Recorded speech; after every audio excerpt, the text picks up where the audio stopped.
Thanks, Steve, but I had to wait for the animation to fully thank you. For many Americans, the holiday season is a time for giving to those who are less fortunate. But at the end of the year, large charitable donations may become a thing of the past and fall victim to the fiscal cliff.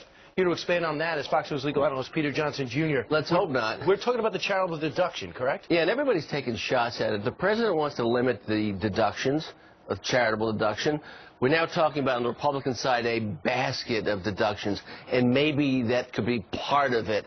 The knock on the charitable deduction seems to be from the hard left, well, it's helping religious institutions more than anyone else, and somehow that's bad, and then it's helping the richest people, and that's bad too. And so let's change the charitable deductions. Well, the truth is, it would be a devastating blow to the American economy. There's maybe $50 billion in lost tax revenues as a result of the charitable deduction.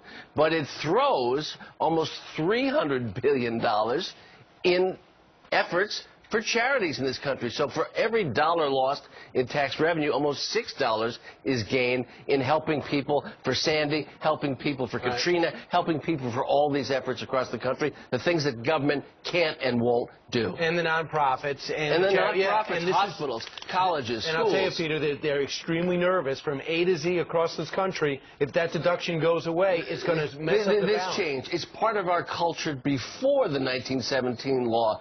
Alms for the poor, charity. It's part of Judeo-Christian culture. It's part of American culture that we reach out and help other people. But it could go by the boards in a way that we're not going to like over time. Hey, and some Republicans are for getting rid of it as well. That's what I'm saying. There's a lot of muddy thinking on this, and we will pay the price. Could that be the last concert that we have, that last relief concert for Sandy if the law changes?